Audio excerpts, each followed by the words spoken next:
बेहतरीन drama serial दिल नादान की इस एपिसोड में आप देखेंगे कि जुनैद ने इन सारी बातों को अपने दिल पर लगा लिया है और वो बहुत ज़्यादा बेचैन और बेकरार हो जाता है। पहले तो जाकर उसको तलाक देता है तानिया को और वो काम ख़त्म करता है। तानिया बहुत ज़्यादा खुश है और कहती है कि तुम्हारे से तो मेरी जान छूटेगी फाइनली। जो मैं चाहती थी वो हो गया। लेकिन दुर्दाना उसको समझाती है कि देखो तुमने बहुत बड़ी गलती कर दी है।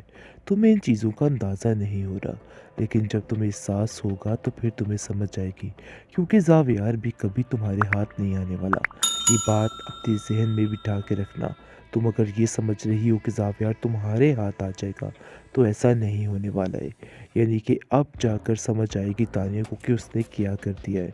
और दूसरी तरफ ड्रामा रचा रही होती है और रो रो कर निगार को कहती है कि देख लीजिए कि आपके बेटे जुनैद ने मेरे साथ क्या किया है।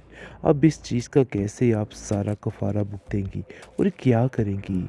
आगे से वो कहती है तुम फ़िक्र मत करो, बहुत जल्द इस नायाब की जान भी इस घर से छूटने वाली है। तुम्हारा सारा मकसद पूरा होगा, तुम्हें मैं इस घर की बहू ज़रूर बनाऊँगी और ज़ावियार तुम्हें ज़रूर मिलेगा। जिसको सुनकर वो बहुत ज़्यादा खुश हो जाती है और चहचहाने लग जाती है, लेकिन ये बात किसी को महसूस नहीं कराती है। खैर आप देखेंगे कि दूसरी तरफ सदमा ले चुका है बेचारा जुनैद, क्योंकि वो जानता है कि हर कोई उससे दूर हो चुका है और तरह तरह की बातें करते हैं, और जिसकी वजह से उसकी माँ भी, जब अब उसने देखा कि उसकी माँ भी उससे दूर हो चुकी है, तो ये बात का वो सदमा ले बैठा और सोचता है कि आखिर नया पर उस पर इस तरह के इल्ज़ामात लगाए जा रहे हैं, बिल्कुल बेबुनियाद हैं, और कैसे इन सारे इल्ज़ामात को वो मिटाएगा, क्योंकि जैसा रवैया ज़ावियार ने उसके साथ रखा और दूसरी तरफ गज़नफ़र ने भी उसका जो हाल किया है, उसे वो सारा कुछ नहीं भूल पा रहा है। इस टेंशन की वजह से उसका एक्सीडेंट हो जाता है। लेकिन आप देखेंगे कैसे ही निगार को इस चीज़ का इल्म होता है कि ये सब कुछ हो गया है, तो वो काफ़ी ज़्यादा परेशान होती है और सोचती है कि काश वो अपने बेटे की बात मान ही जाती, क्योंकि वो जानती है कि जो कुछ हो रहा है सरासर गलत हो रहा है, लेकिन फिर भी जानबूझकर इन सब बातों में साथ दे रही है। लेकिन फ़िलहाल खामोश है, लेकिन बहुत जल्द वो माफ़ी मांगने वाली है और इन सब चीज़ों का कफ़ारा अदा करने वाली है, क्योंकि वो जानती है कि माफ़ी अदा करने के अलावा और कोई भी ऑप्शन नहीं है और वो जुनैद को ऐसे दोबारा हासिल नहीं कर सकती है। लेकिन नयाब को उस बेचारी का उस घर में रहना बहुत मुश्किल हो चुका है। सब घर वालों ने उससे मुँह मोड़ लिया है, लेकिन जैसे ही उसने एक दफ़ा आवाज़ उठाई अपने बारे में, तो सब कुछ ठीक हो गया और वही आवाज़ काश वो पहले ही उठा लेती, तो सब कुछ बेहतर हो जाता। दादी उसको समझाती है, किस तरह खामोश रहने से कुछ भी नहीं होगा, तुम्हें अपने हक में खुद आवाज़ उठानी होगी। बस ये बात तो तय है कि तुम्हें अपने दिमाग को अब दुरुस्त करना है और सब चीज़ों को देखभाल करनी है। मैं तुम्हारे साथ हमेशा रहने वाली नहीं हूँ। मेरी तबीयत आज ठीक होती है और कल ख़राब होती है, और इन सब बातों को तो तुम बड़े अच्छे तरीके से जानती हो, और मैं नहीं चाहती कि तुम किसी किस्म की परेशानी का शिकार हो।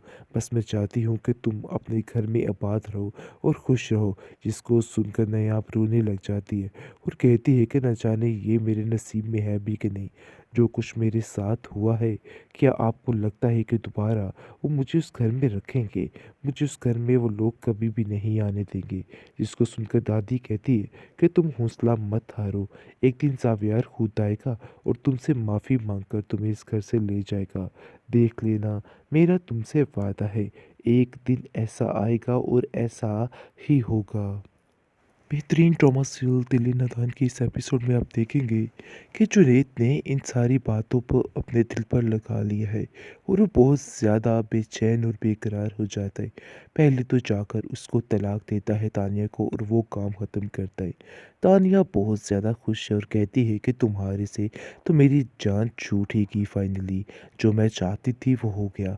लेकिन दुर्दाना उसको समझाती है कि देखो तुमने बहुत बड़ी गलती कर दी है, तुम्हें इन चीज़ों का अंदाज़ा नहीं हो रहा, लेकिन जब तुम्हें एहसास होगा तो फिर तुम्हें समझ आएगी, क्योंकि ज़ावियार भी कभी तुम्हारे हाथ नहीं आने वाला। ये बात अपने ज़हन में बिठा के रखना। तुम अगर ये समझ रही हो कि ज़ावियार तुम्हारे हाथ आ जाएगा, तो ऐसा नहीं होने वाला है। यानी कि अब जाकर समझ आएगी तानिया को कि उसने क्या कर दिया है। और दूसरी तरफ ड्रामा रचा रही होती है और रो-रो कर निगार को कहती है कि देख लीजिए कि आपके बेटे जुनैद ने मेरे साथ क्या किया है। अब इस चीज़ का कैसे आप सारा कफ़ारा भुगतेंगी और क्या करेंगी? आगे से वो कहती है तुम फ़िक्र मत करो, बहुत जल्द इस नयाब की जान भी इस घर से छूटने वाली है। तुम्हारा सारा मकसद पूरा होगा, तुम्हें मैं इस घर की बहू ज़रूर बनाऊँगी और ज़ावियार तुम्हें ज़रूर मिलेगा। जिसको सुनकर वो बहुत ज़्यादा खुश हो जाती है और चहचहाने लग जाती है, लेकिन ये बात किसी को महसूस नहीं कराती है।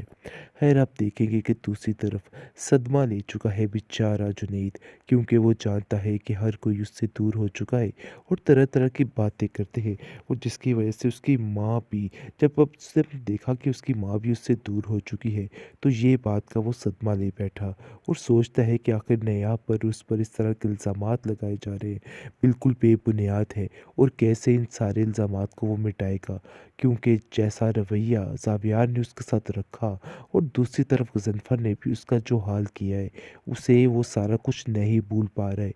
इस टेंशन की वजह से उसका एक्सीडेंट हो जाता है। लेकिन आप देखेंगे कैसे ही निगार को इस चीज़ का इल्म होता है कि ये सब कुछ हो गया है, तो वो काफ़ी ज़्यादा परेशान होती है और सोचती है कि काश वो अपने बेटे की बात मान ही जाती, क्योंकि वो जानती है कि जो कुछ हो रहा है सरासर गलत हो रहा है, लेकिन फिर भी जानबूझकर इन सब बातों में साथ दे रही है, लेकिन फ़िलहाल खामोश है। लेकिन बहुत जल्द वो माफ़ी मांगने वाली है और इन सब चीज़ों का कफ़ारा अदा करने वाली है, क्योंकि वो जानती है कि माफ़ी अदा करने के अलावा और कोई भी ऑप्शन नहीं है और वो जुनैद को ऐसे दोबारा हासिल नहीं कर सकती है। लेकिन नयाब को उस बेचारी का उस घर में रहना बहुत मुश्किल हो चुका है। सब घरवालों ने उससे मुँह मोड़ लिया है। लेकिन जैसे ही उसने एक दफ़ा आवाज़ उठाई अपने बारे में, तो सब कुछ ठीक हो गया और वही आवाज़ काश वो पहले ही उठा लेती, तो सब कुछ बेहतर हो जाता। दादी उसको समझाती है, किस तरह खामोश रहने से कुछ भी नहीं होगा। तुम्हें अपने हक में खुद आवाज़ उठानी होगी। बस ये बात तो तय है कि तुम्हें अपने दिमाग को अब दुरुस्त करना है और सब चीज़ों को देखभाल करनी है। मैं तुम्हारे साथ हमेशा रहने वाली नहीं हूँ। मेरी तबीयत आज ठीक होती है और कल ख़राब होती है और इन सब बातों को तो तुम बड़े अच्छे तरीके से जानती हो और मैं नहीं चाहती कि तुम किसी किस्म की परेशानी का शिकार हो। बस मैं चाहती हूँ कि तुम अपने घर में आबाद रहो और खुश रहो। जिसको सुनकर नयाब रोने लग जाती है और कहती है कि न जाने ये मेरे नसीब में है भी कि नहीं। जो कुछ मेरे साथ हुआ है, क्या आपको लगता है कि दोबारा वो मुझे उस घर में रखेंगे? मुझे उस घर में वो लोग कभी भी नहीं आने देंगे। जिसको सुनकर दादी कहती है कि तुम हौसला मत हारो। एक दिन ज़ावियार खुद आएगा और तुमसे माफ़ी माँगकर तुम्हें इस घर से ले जाएगा। देख लेना, मेरा तुमसे वादा है, एक दिन ऐसा आएगा और ऐसा ही होगा।